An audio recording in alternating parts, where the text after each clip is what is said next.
A dashcam is the best and basically the only way to protect yourself against things like insurance fraud and overzealous law enforcement. But they can also provide peace of mind even when your car is parked. But the big question is, how much better is a $400 dashcam than one that costs just $70? Today I've got 10 dashcams from all different price ranges, and we're going to test out their video quality, field of view, parking modes, and impact resistance to figure out which dashcam is the best in December of 2024. And as always, there are no sponsored reviews on this channel. Starting with video quality testing, I set up 4 dashcams at a time, side by side, seated by price, and I evaluated them based on their field of view, overall clarity, and their ability to capture license plates both during the day and at night. And first is the budget category. And the least expensive dashcam we're going to test today is the $69 70mm A500S with a built-in display and a single channel 1944p camera using a Sony IMX335 image sensor. Then for $98.99 is the Viofo A119 Mini 2, which is also single channel with a built-in display, but uses a 1440p Sony StarViz 2 IMX675 image sensor with HDR. After that, for $139.99 is the 70mm X200 Omni, which is a unique 1080p single-channel dashcam with a motorized panning lens, a built-in display, and compatibility with 70mm's 4G UP05 hardware kit for remote cellular monitoring. And the last camera in this budget range is the $159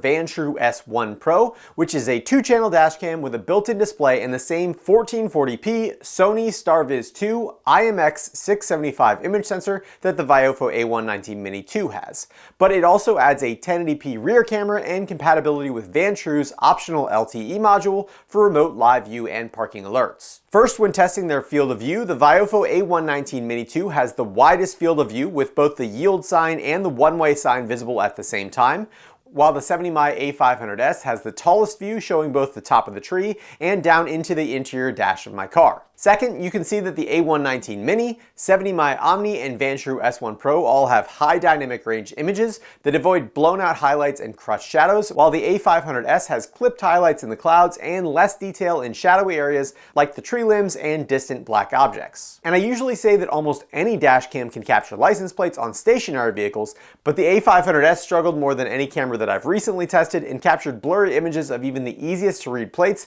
and its focus was overall just kind of a mess. During the day, the Vantrue S1 Pro and Viofo A119 Mini 2 were almost identical, which makes sense given they have identical image sensors, and I gave the Viofo the slight edge for capturing these pedestrians on the side of the road, but the Vantrue did an ever so slightly better job with plate capture on this passing car, though neither of them produced a completely legible plate. At night though, the Viofo's HDR seemed to be better tuned for capturing plates, and it didn't blow out the reflective coating even when illuminated with my bright headlights. And again, you can see that the S1 Pro, A119 Mini 2, and 70mm Omni all worked their HDR magic on passing license plates, producing an image that looks like the plates are jumping off the car. But I thought that the Viofo A119 Mini had the best overall image quality, which means that combined with its large horizontal field of view and low price, it was the easy winner in this round, and it will move on to round 2, where it will face off against the mid-range cameras. Starting with the $162 SJCam M60, which is a 2-channel front and rear dash cam with a top-of-the-line 4K Sony StarViz IMX678 image sensor in the front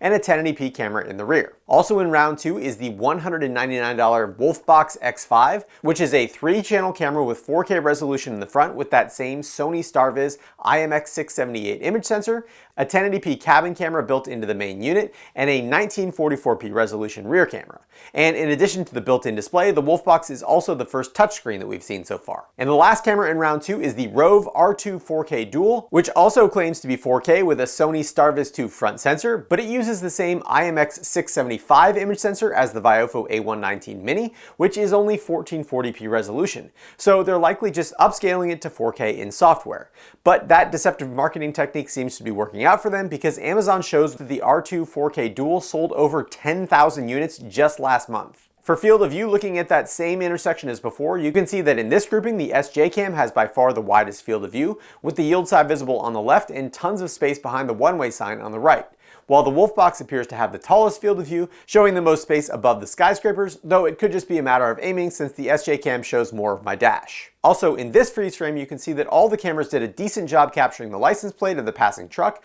but the Wolfbox was easily the best, while the Viofo, SJCam, and Rove were much closer together in quality. And that pretty much held true throughout the entire daytime test, where the Wolfbox had the best captures and the other three cameras fought for second, third, and fourth positions. At night, the Viofo A119 Mini 2 had the most HDR-like image in low light situations, and it seemed to do a much better job at resisting motion blur, which you can see here on a capture of this couple walking their dog. But specifically for license plates, the Wolfbox was consistently on top again, capturing plates in situations where I was stationary and the other cars were moving, also where other cars were stationary and I was moving, and when I was traveling at roughly the same speed as other cars in traffic. Which means that the Wolfbox X5 is going to move on to round 3, but it is worth mentioning that the $99 A119 Mini 2 put up a pretty good fight in this mid-range grouping as well. And this last group has all of the highest priced flagship dashcams, starting with last year's winner, the $299 Vantrue N4 Pro, which is a 3-channel dashcam with a built-in screen, the 4K Sony Starvis 2 IMX678 image sensor in the front,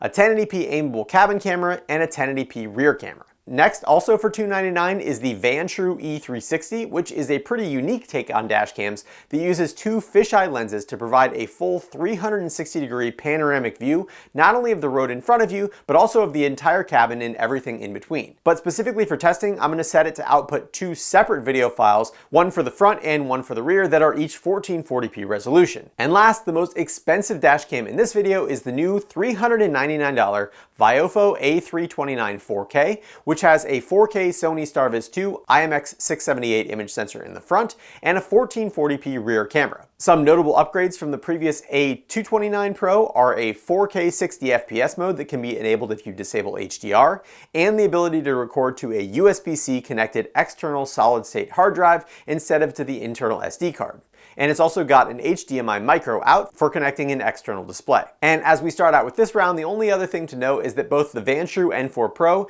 and Viofo A329 4K have circular polarizing filters installed, which generally reduces reflections from the dashboard, and the Vantrue CPL is a $20 optional accessory, while the A329 4K comes with a CPL in the box. And for all the cameras, I made sure that they were on their latest firmware, and you can see that on the N4 Pro, it shows that it has the plate pix icon in the bottom corner, indicating it is on its highest quality recording available. Heading over to the field of view intersection, you can see that the Wolfbox X5, Vantrue N4 Pro, and Viofo A329 4K have basically identical field of view, which is sort of to be expected since they're all using the same image sensors, while the Vantrue E360 has a comparatively ridiculous horizontal and vertical field of view, which is of course great for making sure that you can see your entire surroundings, but it is not great for capturing detail, and you can see that all 4 cameras are perfectly synced here as the traffic light changes, but on the E360 everything looks so much further away. And as you can imagine, that's also not good for capturing license plates, and for the other 3 cameras during the daytime, there was a clear and definite order to their picture quality, despite all of them having the same image sensors,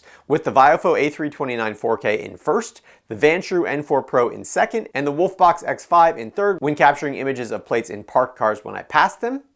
on cars that zipped past me when I was stopped at a stoplight, and on cars that were traveling roughly the same speed as me in traffic. Also, just in the general footage, the Viofo A329 Pro was also the least artificially sharpened image, which is easy to see in thick white lines surrounding the power lines that result from that sharpening algorithm. At night, the Vantrue E360 fared a little bit better, and its large field of view allowed it to collect more light than the non-fisheye dash cams, but it was still really bad at capturing fine detail like license plates. However, the Sony Starvis 2 dashcams were all excellent at capturing plates, and for stationary cars while I was moving, the Vantrue N4 Pro made the best capture not only of the plate, but also had the least distortion and motion blur on the car itself. In situations where I was stopped and the other cars were moving, I thought that the Wolfbox made the best captures, and when both cars were moving, I thought that they all did a very good job, but that the Vantrue N4 Pro was very slightly better than the rest. And really, all the differences between these 3 Sony Starvis 2 cameras came down to how the camera's software handled the combination of the 2 exposures for HDR. Because too much reliance on the longer exposure leads to motion blur, and you can see that the Vantrue N4 Pro seemed to be the best at avoiding streaking in the brightest areas of the image. And the biggest issue with the Wolfbox was that the mount itself allows for a little bit of bounce, which then resulted in misalignment of the 2 HDR exposures and a lot of motion blur, bouncing, and weird distortion in the video. So that meant that after all 3 rounds, the top 4 cameras when it came to daytime video quality were the $98 single channel Viofo A119 Mini 2 in 4th place, the $199 3-channel Wolfbox X5 in 3rd place, the $299 3-channel Vantrue N4 Pro in second place, and the $399 2-channel Viofo A329 4K in first place. And for night video quality, the Wolfbox X5 came in fourth, the Viofo A119 Mini 2 came in third, the Viofo A329 4K came in second, and the Vantrue N4 Pro finished in first place. I also tested out their rear cameras, and you can see that the Vantrue had the highest field of view and also slightly better HDR implementation, while the Wolfbox's more zoomed in lens did a better job at capturing fine detail. And the Viofo A329 4K's rear camera was somewhere in the middle, with slightly less field of view, but also a higher resolution, leading to pretty good image quality. And now that we've got it narrowed down to those 4 cameras, it's time to get a little bit more in depth and test out their other features, starting with their low power parking modes. And the first important thing to know is that in order to use these parking modes, you'll need to have your dashcam hardwired to your car's electrical system using an optional hardwire kit. The next thing to know is that there are 4 different parking modes available on most dashcams. The first and most commonly used mode is impact detection, and of these 4 top performing dashcams, the Vantrue and Wolfbox have an impact specific mode, while the 2 Viofo dashcams detect both motion and impact in their auto mode, but they don't have an impact specific mode, which does lead to higher power consumption. So to figure out how long these dashcams will run off of your car's battery, I measured the average power draw over a 10-minute period and found that in impact mode, the Wolfbox used by far the least power and basically goes into a deep sleep mode, drawing less than 0.01 watts in collision mode, while the Vantrue drew 0.64 watts in its 2-channel mode and 0.99 watts in 3-channel mode, and the Viofo dashcams were roughly double that due to also detecting motion. But in my testing, the Viofo dashcams were also significantly better at capturing the entire event. And you can see that the Viofo dashcams were triggered roughly 15 seconds before any impact, while the Vantrue started recording about 4.5 seconds after the impact, and the Wolfbox didn't turn on until I had left the frame entirely, which was around 30 seconds later. The Vantrue does have a motion-specific mode, which uses over 3 times as much power as the impact mode, but it does act very similar to the auto mode on the Viofo, and it does have a pre-roll buffer to show what happened before an event. But the N4 Pro does have a specific warning message that pops up saying that you should really only use the low power impact detection if you're in hot conditions, because otherwise the camera could overheat. You can also see that in its parking modes, the Viofo A119 Mini 2 uses a lower resolution and cropped field of view, and unfortunately the Wolfbox doesn't have any motion detection mode at all. All 4 of the cameras have a time-lapse mode which constantly records at a lower frame rate, and the Vantrue and Viofo let you choose the frames per second, while the Wolfbox always uses 10 frames per second. And here are the power draw numbers of those modes. And last, the Viofo and Vantrue cameras have a low bitrate mode, which records a lower quality format that reduces file size so it doesn't take up too much space on the SD card, and here are the power draw measurements for that mode. And last, this year I've added a new test after fellow YouTuber Lifehackster's wife was in a car accident and her Viofo A229 Pro froze after impact. So to test their ability to record during accidents, I set up a jig to test impacts from the front, rear, and from both sides, and while I wasn't able to replicate any of the video freezing, what I found was definitely pretty concerning. Starting with the best performer, the Wolfbox X5 recorded non-stop through all 16 impacts and only fell off of its mount on one of the driver's side hits. But since the power supply isn't integrated into the windshield quick release, and the secondary quick release mechanism seems to be much more rugged, the dashcam kept recording through every impact. And ultimately, it was those quick release mounts that were the weaknesses of all the other dashcams. And you can see that both Viofo cameras were easily knocked off their mounts in all side impacts, while the Vantrue failed in both front and rear impacts. And this seems like a major issue that needs to be addressed, especially since it would be absolutely trivial for Viofo to add a small sliding switch to lock their quick release plate in place. In the meantime, a band-aid solution is to move your dashcam's power cable from the windshield mount onto the main unit, so that if and when it falls off, it will at least continue recording the event. And fortunately, on the Viofo dashcams, you won't lose much functionality by doing that. But on the Vantrue N4 Pro, the only other way to supply power is through the rear camera port. And unfortunately, the rear camera doesn't work when it's connected through the windshield mount. So as a temporary fix, I designed this 3D printed clip that fits around the lens assembly to prevent the quick release from detaching. And of course, I've shared that file down in the description for free, but again, I would really like to see this issue taken care of with some kind of locking tab in future hardware revisions. So despite some of these small shortcomings, I still think that these 4 dashcams from Viofo, Wolfbox, and Vantrue are the best dashcams that you can get in December of 2024.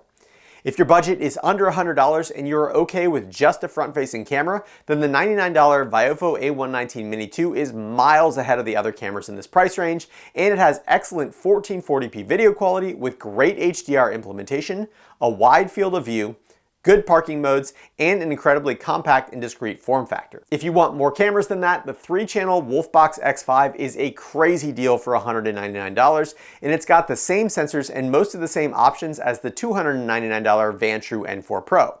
The Wolfbox is also the only camera that survived all 16 impacts without stopping the video feed, and its only weaknesses are fewer and less functional parking modes, weaker HDR video processing, and a mount that tends to bounce on bumpy roads, leading to a bit more motion blur at night. Last year's winner, the Vantrue N4 Pro, is still the king of nighttime video quality, and the recent PlatePix firmware update seems to improve that even more. But ultimately, you'll need to decide if the slightly better image quality and better parking modes are worth the extra $100 over the Wolfbox, especially since the Wolfbox also comes with a 128GB SD card, while the Vantrue's is sold separately. And last, the $399 Viofo A329 4K had the best daytime video quality, the second best nighttime video quality, and the best parking modes, but for $100 more than the Vantrue and twice the price of the Wolfbox, you get one less channel and only marginally better performance. So unless the parking modes or one of the more niche features like USB-C SSD recording or HDMI video out are important to you, then the Vantrue N4 Pro and Wolfbox X5 make more sense. As always, there are no sponsored reviews on this channel, but I've got links for all the dash cams down in the description, and as always, I appreciate when you use those links, since as an Amazon affiliate, I do earn a small commission on the sale at no cost to you. I'd also like to thank all of my awesome patrons over at Patreon for their continued support of my channel, and if you're interested in supporting my unsponsored reviews, please check out the links down in the description.